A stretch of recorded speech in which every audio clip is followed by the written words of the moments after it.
Hi everybody, and welcome back to Lost Genre Reddit Stories. We know that cheaters usually get caught because they make some mistake or get caught in a lie, right? Well, how often is it that a cheater gets caught because someone else makes a mistake? This one's from user Bolsonaro is a C. Today I effed up by exposing a customer's affair to his wife. So, this took place maybe half an hour ago, and to be honest, there's still a chance there will be some kickback for this today. I, 25 male, work in a call center, and I'm doing so for the duration of this lockdown, while I wait to find out what's happening about going back to university. It's no career, but it's a pretty nice job with some decent people and it's easy. All we do really is facilitate switches for people looking for better deals on household stuff, usually their internet provider or supplier of gas and electricity, etc. We have agents in the field who make sales, then call us for verification with the customer. Simple, right? Not today. See, usually it's company policy not to do callbacks. Nobody wants annoying call center calls, right? So, unless the customer specifically requests a scheduled callback, we just don't do them. I had a customer 2 days ago looking for a pretty pricey internet switch, going from some basic setup to a full TV phone internet package, the works, all the channels, anytime calls to numbers including international, 500 plus megabytes per second Wi-Fi, and it came to over £100 a month. I inform the customer, who's an impatient sounding guy, that because of the price increase he'll need to have a quick credit check run on him and it'll mean that the call takes a little longer. The guy gets all angry about being busy and saying he can't waste all afternoon on the phone to some call center. So would it be alright if I called him after the weekend to go through it then? Seems straightforward enough. This is pretty common. People are always up for the sale until they realize they'll need to spend more than one whole minute on the phone.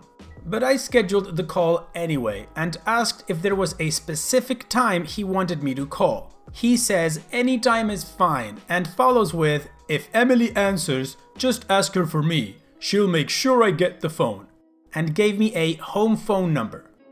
Fast forward to today, and I make a grave error. See, the application I had from the customer had his home phone number already filled in, which it turns out was not the same number he'd given me for today's callback. I called the number I thought was correct, and a woman answers. I say without thinking, "Oh hi, I'm calling for Steve to confirm his broadband switch. We spoke the other day? You must be Emily." Cue uncomfortable pause. She says, "This is Steve's wife, Amanda." "What do you mean I must be Emily?"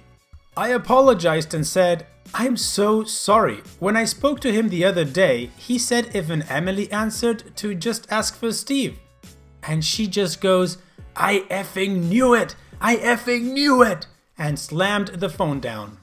After checking the application against the post-it note I'd jotted some info down on the other day, I realized Steve must have given me the number for where he was going to be today, and I'd instead called his unsuspecting wife at home. Nobody's called into my workplace yet, but if they do, I don't think they'll be happy. And that's how you get caught cheating by somebody else making a mistake. Also, poor Amanda. Finding out your husband is cheating from some call center guy, well, that's just gotta suck. Anyways, of course we have an update, so let's see what OP has to tell us. Well, F. Angry Steve just called my workplace and has achieved nothing but making himself look like an ever bigger effing dipturd than he already was. Also, for the record, Steve was always a D and can die in a hole. He deserves all he gets. The reason for the "today I effed up" was because I was worried about my job. So, I haven't worked here very long, and I'm still learning things about company policy. And it turns out that when an application is put through by an agent, it must be the applicant's own details according to what they provide the agent. Meaning, I was only technically allowed to call the wife anyway, not Emily's home number as he gave me. If he'd wanted to call to a different number, he would have had to have a new application submitted with revised details.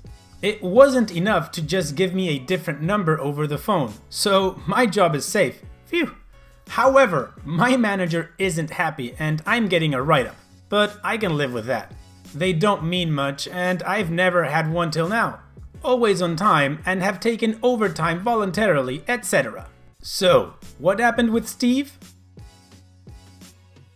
This guy phones up and before saying anything else leads the call with one of my colleagues, who by the way is a teenage girl in what I think is her first job, and he says, "Put me on with the little FNC who thought it would be funny to call my wife earlier after I explicitly told him not to."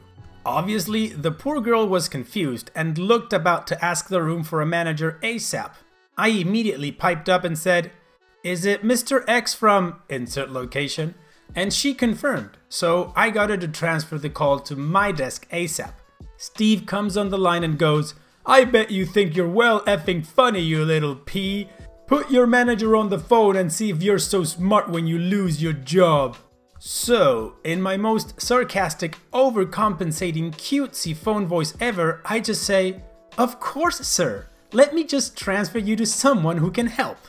Put him on hold for 20 minutes, hoping it would wind him up even more, while I found my manager and told him about the whole situation. He explained what I said above, that I wasn't technically in the wrong from a legal standpoint. Then, my poor team leader had to quickly explain to Steve that he didn't have a legal claim, but that we're sorry for the distressed cost. Sucky, I know, but it's a business after all. And now, hopefully Steve's evening culminates in his entire life being ruined. I got a disciplinary write-up for it, but it's over now. Sorry for the wall of text, but thanks for the awards. Update 2. For those wondering about the disciplinary, it was a formality and was the lowest possible level write-up my company can give. It was given as a formality because of disruption to the office. The girl Steve called was upset and it became a whole thing. He argued that I still made a mistake, but that ultimately I'm in no trouble over it. He also cited on the write-up that leaving him on hold for so long just to wind him up was spiteful and petty. Which, yeah, but Steve deserved it, so it'd be like that. Update 3.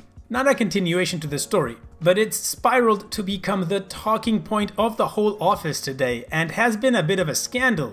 Your support over my write-up is touching, but I won't challenge it. Hopefully before long, I'll be on to better things and this will just be a funny memory. This has even somehow birthed its own subreddit? To the creator of r/Today Steve effed up, a special thanks. Thanks again for so much love, you Reddit bunch are the best. X. Well, I guess Steve didn't get anything he wanted. He didn't get to switch his internet for his mistress, I'm assuming. He probably got a divorce, or Amanda took him for everything he's got. And there's a subreddit with his name on it about his effing up, which I checked and it's really funny. You guys should go check it out. I'll leave a link in the description. Alright, on that note now, let's move on to the next story. Continuing with the theme of cheaters getting what they deserve, our next post actually gets instant karma. This one's from user Model Soul, but with numbers cause it's cool. Today I effed up by cheating on my SO and karma came fast. This actually happened about 10 years ago and we split up because of it. Before I go any further, I want to point out that I am fully aware of how crappy and inexcusable cheating is. I was young and made a mistake that I paid for immediately. This is my story. So one night my roommate invited me, 21 years old at the time, to the beach to see a bunch of people that we knew from high school and hadn't seen since graduation. We had spent all night in the bar drinking and taking shots.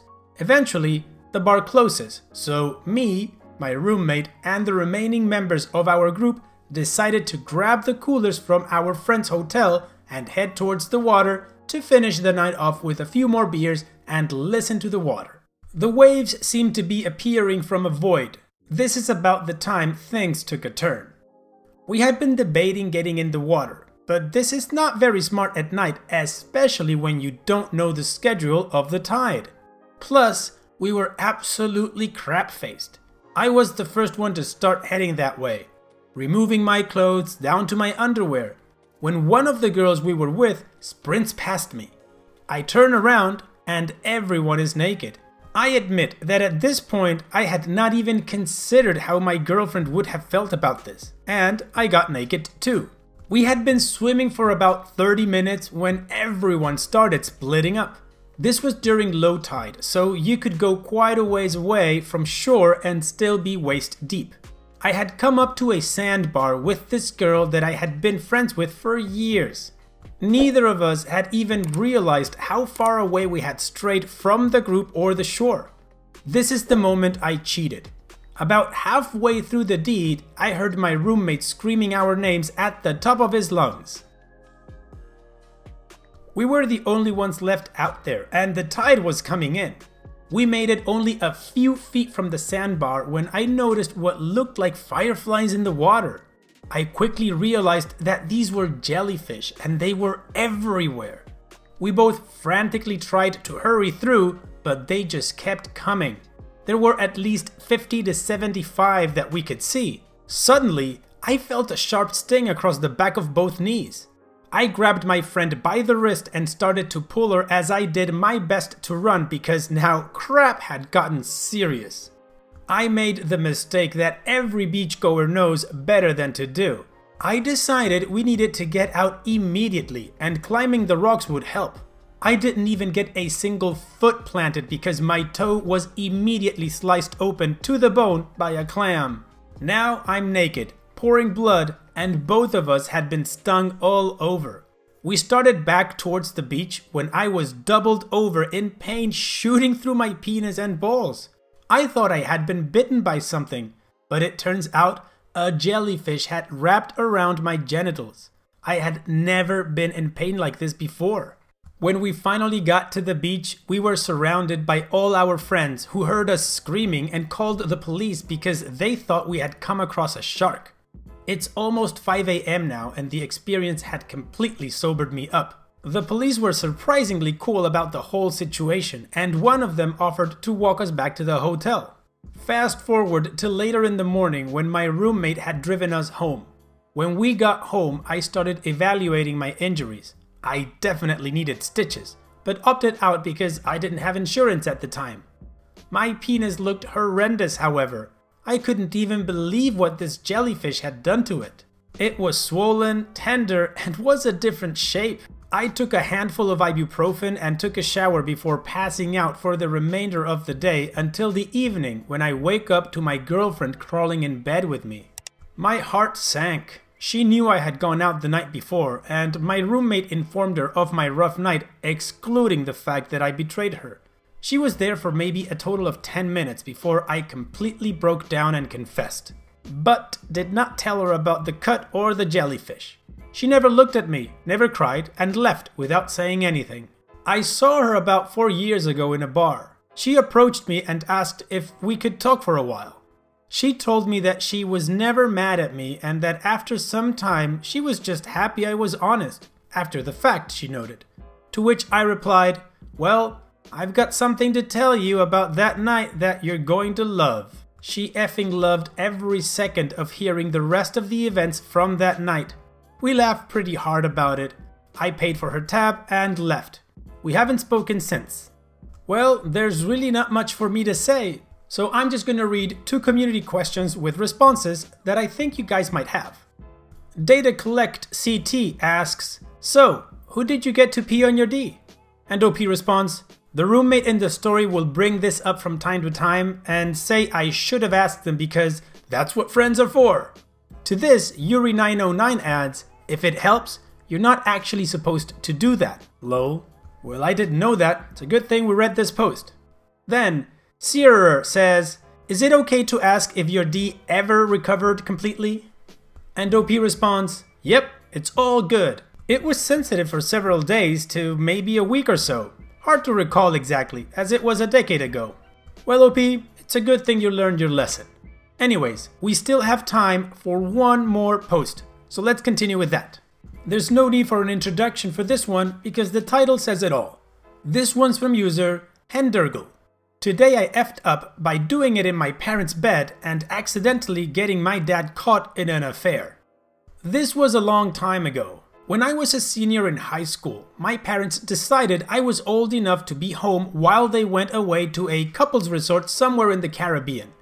Being a good kid, I kept my promise to not have any parties. Being a not so good kid, I invited my girlfriend of the time to sleep over while my parents were out shagging each other silly on some pink sand beach. Or so I assumed.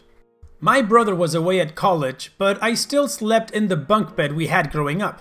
I didn't think it would be very good for intimacy, and it was too narrow for two people to sleep on. I was pretty sure she wouldn't want the top bunk at all to herself either. So I changed the sheets in my parents' bed and planned on doing all the sleeping and fun time there. There was an initial ick factor, but when you're young and in the mood, and there's an entire bed, an entire house, to do it in, you get over that sort of thing fairly quickly. Here's the screw up. In anticipation of more consecutive days of physical activity than I had ever imagined possible, I had purchased the big box of condoms. It had like 36 rubbers in it. I figured it would last the first weekend and then we could go get more. I'm not sure why, but at some point I took one out of the box and tried it on. Maybe I wanted to make sure it would fit on my enormous penis? Yeah, that's probably it. Anyway, it seemed okay, so I took the condom off and threw it away. Then hid the box with the other 35 of them in my dad's nightstand. I mean, I didn't want my girlfriend to see a giant box of condoms sitting right out in the open. She might get the wrong idea about me. As it turned out, I never got to use any of the condoms. My girlfriend had also prepared for the big event. Without telling me about it, she had seen an OBGYN and got a prescription for birth control pills. And she had timed it so that they'd be effective before our ultimate shagathon. And so the condoms remained unused and entirely forgotten in my dad's nightstand. This isn't about the actual shagathon, so I'll just summarize it as awesome. Fast forward nearly a year. I'm now living in a dorm. One night, I get a call from my brother who tells me that mom and dad are getting a divorce. She apparently caught him cheating on her. I'll never know the full details, but from what we could gather, it went like this. Mom found a giant box of condoms in Dad's nightstand, and it was opened and one empty condom wrapper was inside. I didn't remember doing that, but it made sense that I would. She accused him of having an affair and said she had evidence, meaning the box of condoms, but not being specific at the time.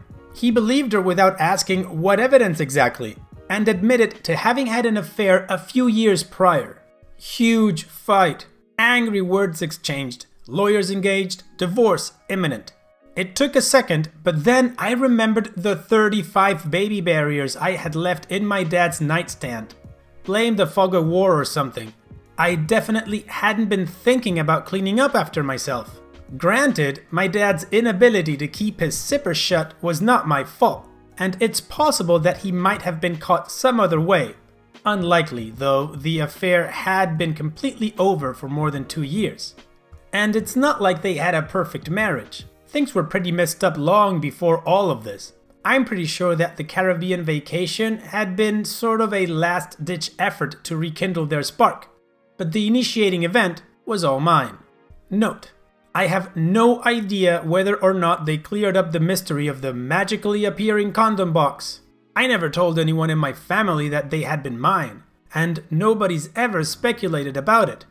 My guess is my dad kept his mouth shut because it was too late, and no one else had any reason to discuss it.